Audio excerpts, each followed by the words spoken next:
Indiana attorneys and legal professionals, are you ready to raise the bar on your legal news intel? Subscribe to The Indiana Lawyer, Indiana's undisputed legal news authority. Your subscription includes unlimited digital access, optional delivery of the award-winning newspaper, and discounted tickets to all of The Indiana Lawyer's events. Get started today at theindianalawyer.com/subscribe. Welcome to the Indiana Lawyer Podcast. I'm your host, Maura Johnson, and today we're honoring Constitution Day with a discussion on constitutional limits and how the nation's executive branch fits into that. There's been a lot of discussion nationally about whether some of President Donald Trump's decisions are testing the nation's constitutional guardrails on executive power.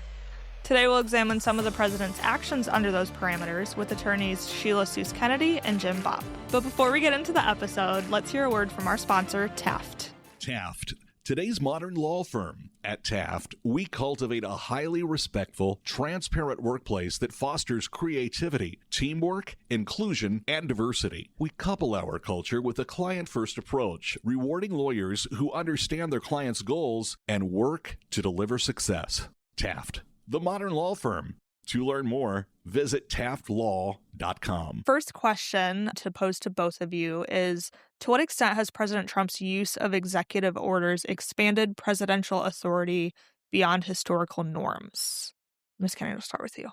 Well, that is a fascinating question because that constant stream of executive orders frequently has assumed authority that is constitutionally given to Congress. And thus far, lower courts, by about 80%, have found that he didn't have that authority. That said, I think it has expanded executive power considerably because Congress has refused to act to keep its own authority. And one of the problems that I see, one of the constitutional crises, if you will, is the somewhat surprising lack of separation of powers that our particular structure is founded on. If Congress refuses to use its constitutional authority, then by default, the presidency becomes more powerful. Well, it's certainly true that President Trump has been very aggressive in using his executive authority, but and the answer to your question will play out over the next year or so as these cases work up to the Supreme Court, and the Supreme Court gives us definitive rulings on these questions. But one thing that she didn't mention is if you get outside the district courts into the U.S. Supreme Court, there's been about 20 rulings by the U.S. Supreme Court. 80% Trump has won, overturning in various ways, either through stays, etc., and even merits decisions, the overreach of these district court judges. So the constitutional crisis that I see right now is the assumption by usually very liberal Democrat-appointed judges to use extraordinary powers, unprecedented powers, to stifle administrative and executive action.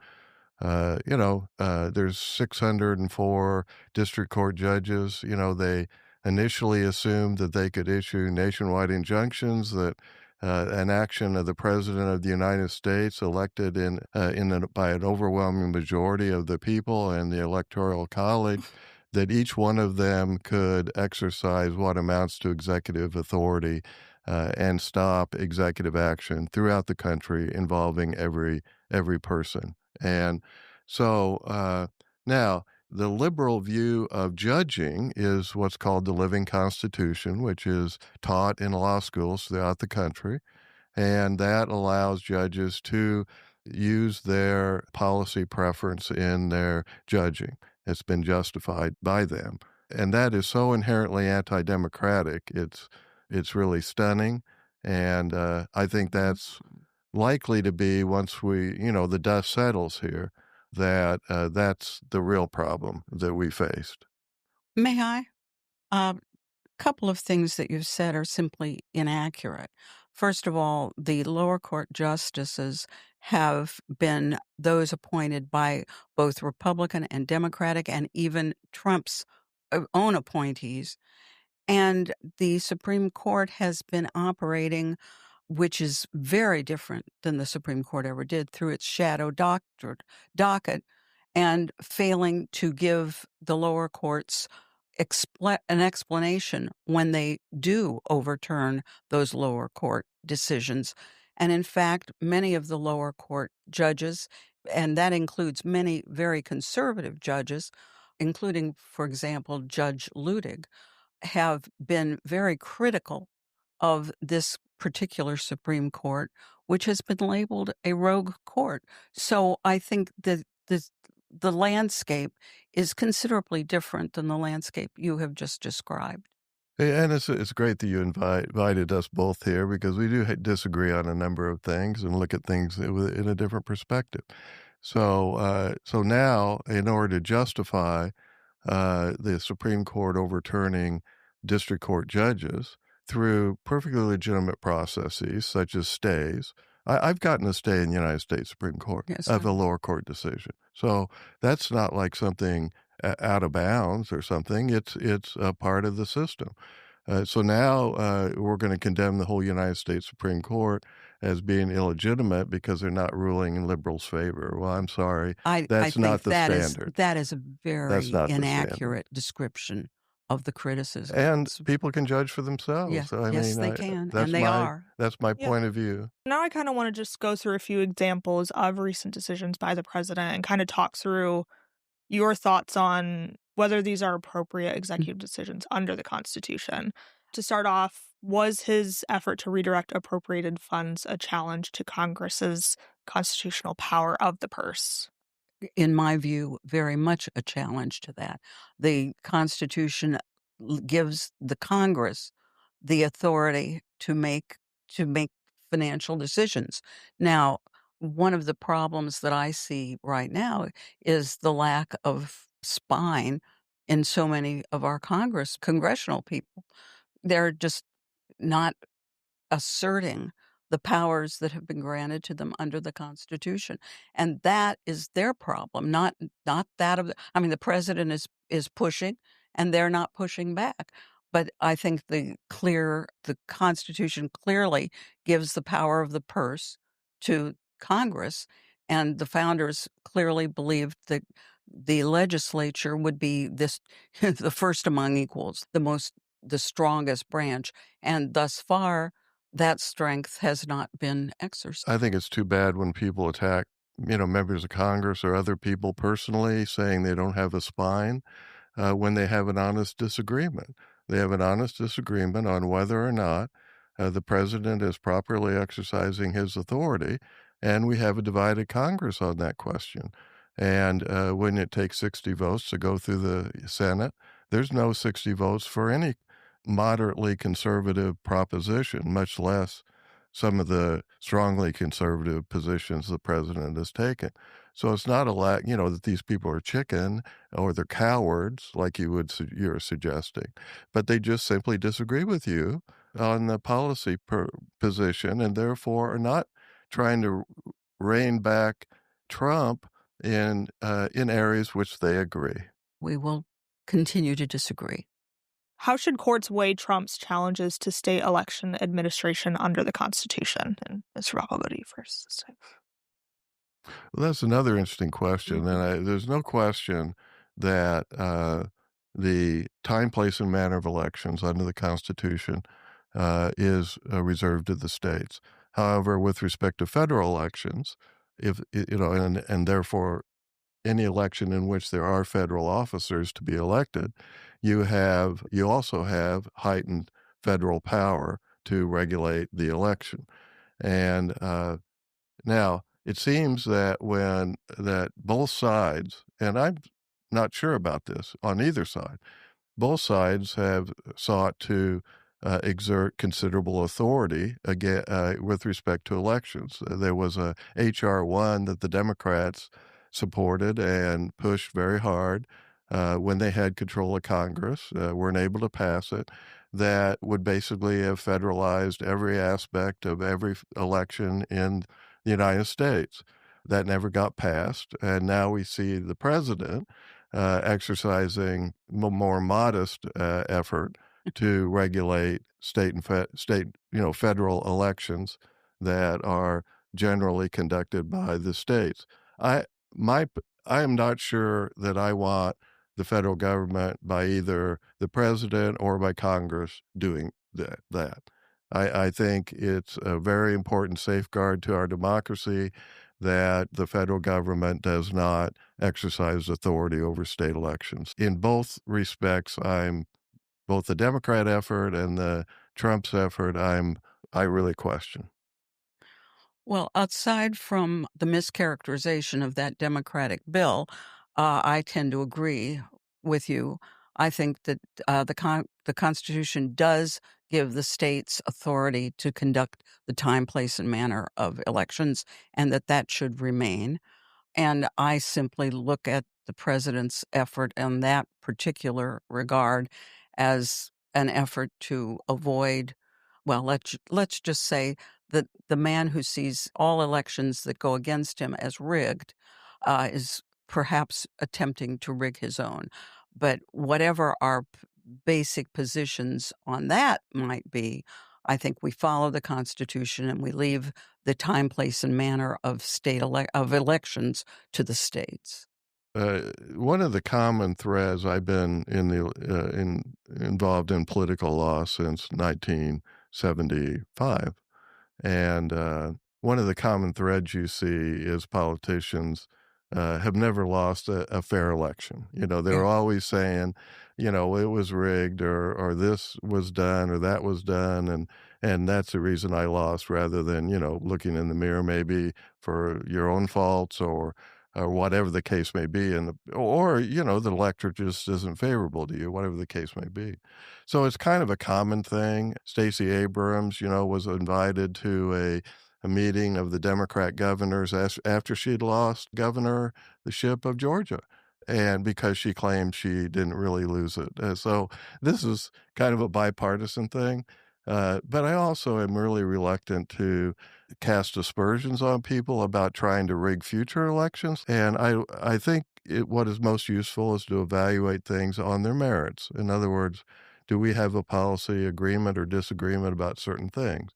Now, with respect to Trump in this case, I mean, the things that he wants his policy positions expressed in his executive order have to do with one very popular thing, which is a voter ID, that everybody has to prove that through some official government issued ID that you're the actual voter that is voting your ballot. The huge majority of people of every walk of life support that proposition.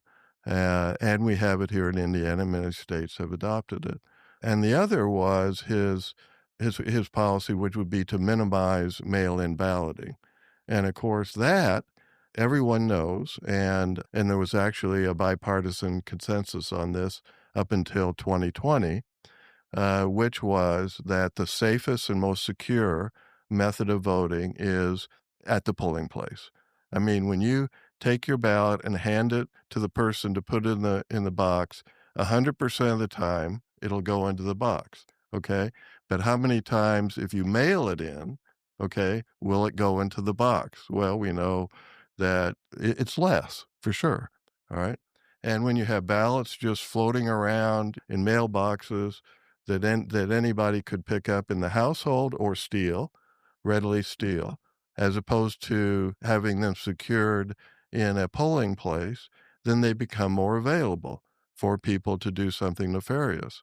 And so in 2020, the reason really this is a problem is in 2020, the Democrats and liberals brought 415 lawsuits to do two things: expand mail-in balloting, and number two is to knock down anti-fraud protections in mail-in balloting, such as signature matches, witness requirements were the two big ones that they attacked in court.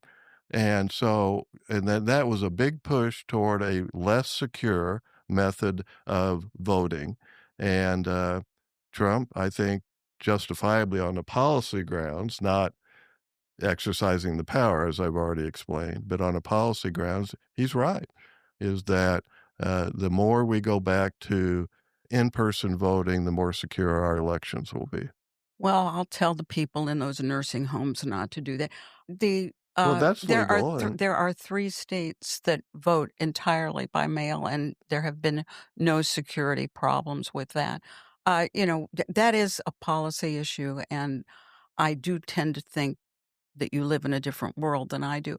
But at any rate, the Constitution gives the states the right to decide those issues, a time, place, and manner of elections. And I think that is one thing we both do agree about. Mhm. That authority should remain with the states. Yeah.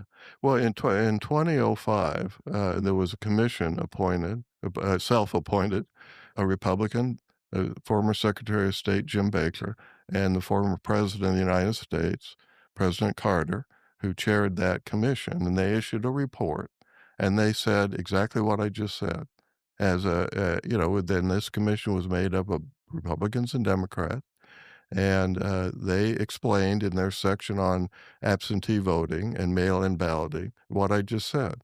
So when I Really? say there was a bipartisan consensus on the issue, I, that that's a demonstration of that. But that broke down in 2020, and it was at the impetus of the Democrats and the liberals who brought all these enormous number of lawsuits to force to have rulings that set aside state laws that limited absentee voting. And you mentioned one form everybody's agreed with, which is people voting in nursing homes, but they do it not by mail-in Indiana. They do it by a voting team that's made up of a Republican and a Democrat that actually goes to the nursing home, and they have a procedure for a secret ballot for the nursing home residents. So you can see in that procedure, we have a Republican and a Democrat, so that we have safeguards. All right. Of course, mail-in, you don't have that. But so that's been a recognized exception to in-person voting that I think everybody agrees to. To move on, Yes. do you think that Trump's judicial appointments and loyalty tests for appointees raise questions about the independence of co-equal branches? My biggest concern when you talk about co-equal branches is what I see as the breakdown of separation of powers and the abdication that I see, whether it is by cowardice or agreement or whatever, of the constitutional prerogatives of the legislative branch. So yes, I am very concerned about those kinds of loyalty tests that have occurred. What loyalty tests are you talking about? I mean, I don't know of any loyalty tests. I don't know of any loyalty You don't read tests. never mind.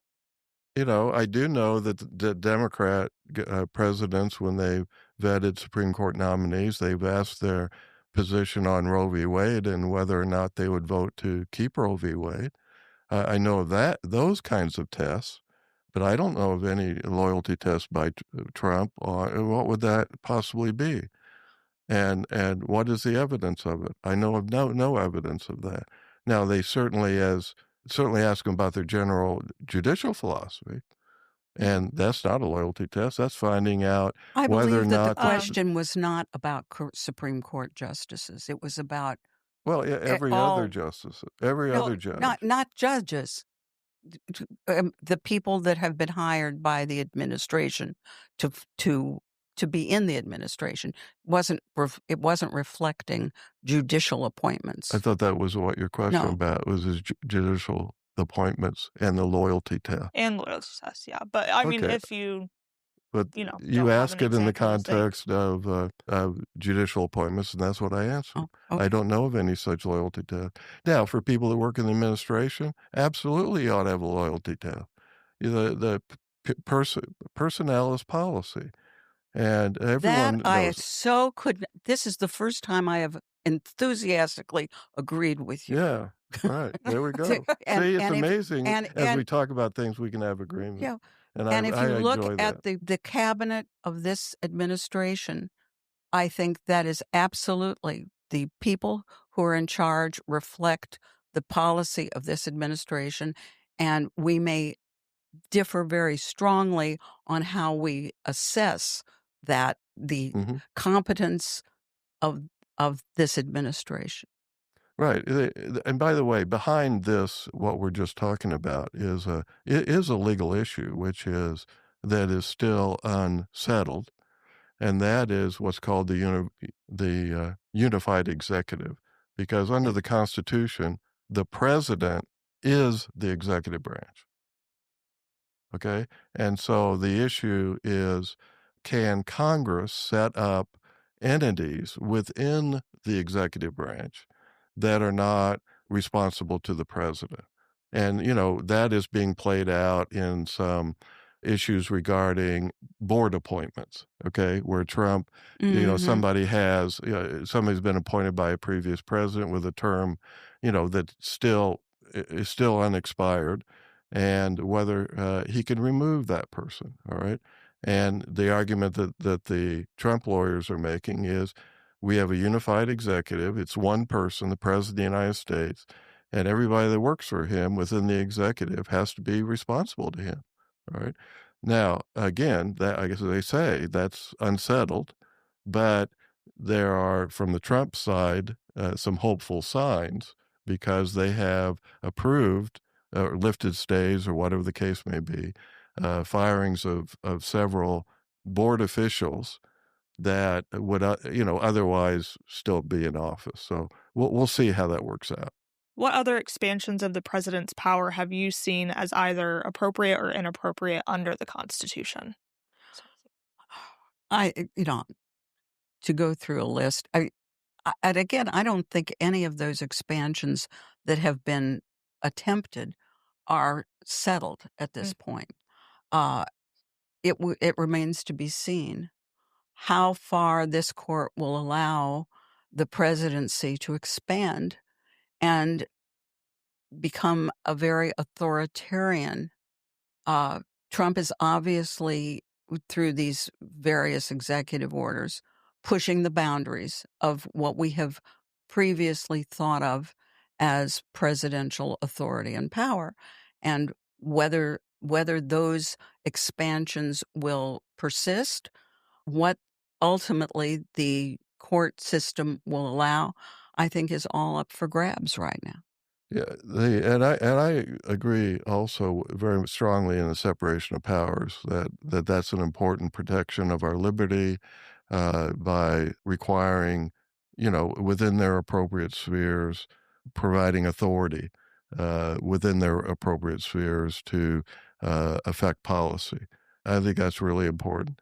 But come on, there's nothing unusual about a president pushing the envelope on his authority. Let's see. Let's think about President Roosevelt during World War II putting all Japanese American citizens in concentration camps. No president has ever done that before, Nor and should. nor should they, of course. And or we can talk about Truman seizing the steel companies, which the Supreme Court struck down, or we can talk about Biden providing or waiving, school debt, in the hundreds of billions of dollars that Pelosi had already said that takes an act of Congress, not the authority of the president. And that's, much of that has been struck down. And of course, all this means, what I'm just describing means, all these people are human. They tend to think that when they get in these lofty positions, that, what they want as policy is a good thing, and the people have endorsed that because they got elected, and therefore they try to look for loopholes or vague words, or just do things that have never been done before. I mean, I think much of the vast majority of that is not somebody trying to be evil, wanting to be an authoritarian like these foolish statements that are being made about Trump, but just natural things that the founders understood. And that's the reason they created separation of powers. They created a limited government under the Constitution. That's the reason that the courts have the authority, properly so, have the authority to strike down the acts of presidents. It's just people are human. Given that all that Trump has worked to accomplish over the past several months, in your eyes, has any of it put the nation closer to a constitutional crisis? And what lines would have to be crossed to consider it a crisis? That becomes wordplay. Mm. It's what is a constitutional crisis depends on how you define constitutional crisis. I see a constitutional crisis in the fact that our federal government is just not working, and it's not working properly. Whether that is all at Trump's doorstep is a matter of opinion. I mean, I really see very, very significant concerns with all three branches of government right now. I think it's impossible to look at where we are right now and think that everything's hunky-dory and everything's working well. It is not. And the level of incivility that is daily assaulting us, the anger and the hostility, and it is an unprecedented time. And whether you believe that policy A is better than policy B is really not what we're doing right now. We have a base of people in what used to be my political party who are simply angry at everything. And there are so many things that are happening right now in this country that are not necessarily a direct result of the dysfunctions of our government, but are certainly feeding into those dysfunctions. I am very concerned. I just don't think that our government is working right now. There's a lot of reasons to say to agree to what she just said. I mean, the polarization, all right, is a huge problem. All right, and when you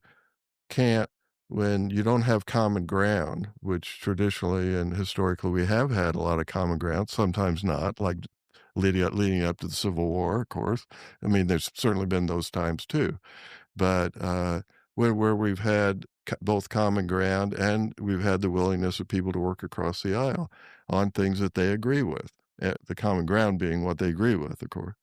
And but right now it's pretty both sides are saying either yes or no, and when you got to get 60% of the Democrats right now, 60%, or the Republicans if the thing was switched. The Democrats took over the Senate. Either way, it's just very difficult for Congress to act. And I regret that. Now, there's other things that are happening. We could point to the rise and justification of political violence, which is just terrible development in certain quarters. And of course, Trump's been a victim of those efforts of political violence, but so have some Democrats as well. So we've got to restore common ground is what I would say, and we have to restore limits to our disagreements. Just because somebody disagrees with you on a policy basis, in my opinion, does not mean that person's an evil person. It doesn't have to do with their character, their integrity, their truthfulness, whatever. You can have honest, good faith disagreements on policy, and both sides can be good people. All right. But, that we also have a problem with that.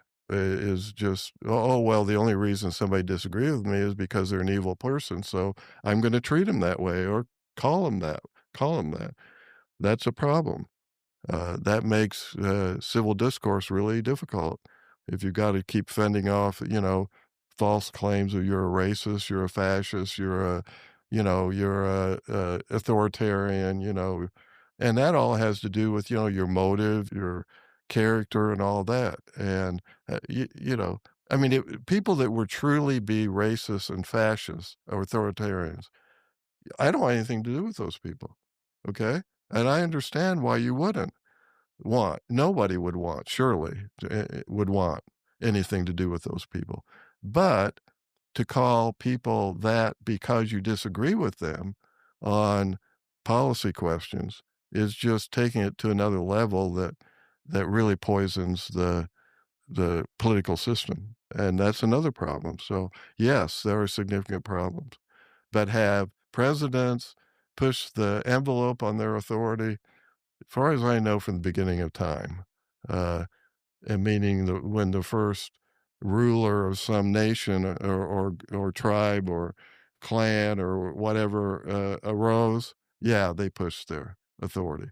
And, our founders created a whole series of safeguards, okay, to minimize and prevent that from happening. And I those think we should be safeguards thankful. are not operating well. Well, some aren't, as I just said. I mean, I know you said that. But, well, I agree. Well, I agree. Well, trying to agree with you I know. by saying that, because I do agree with you and that's why I said that. Are we done? Yep. Thank you both for joining me and for having these questions with me. I appreciate it. Thank you for asking. Yes. And a pleasure to have the conversation. Thank you. Thank you for listening to the Indiana Lawyer Podcast. If you'd like to read more legal stories from around the state, you can visit our website at theindianalawyer.com. There you can subscribe to our newsletters and find podcasts from across the IBJ Media Company. You can also follow us on social media. Thanks, and we'll see you again in 2 weeks. Off the Record with Indiana's 250 most influential business and community leaders is a podcast that peels back the curtain on Indiana's most respected leaders, one episode at a time. Go beyond the headlines and hear the stories of grit and innovation that shape these leaders. Do you want to know who's driving our state forward? This is a must listen. Subscribe and listen wherever you get your podcasts or at ibjpodcast.com. Do you want to know what really drives change in Indiana? You won't find it in sound bites, you'll find it in stories. Stories from CEOs, lawyers, coaches, entrepreneurs, and community advocates. That's the IBJ Media Podcast Network. Insightful, local, impactful. Find all of our shows by searching IBJ Media in your podcast app or visit ibjpodcast.com.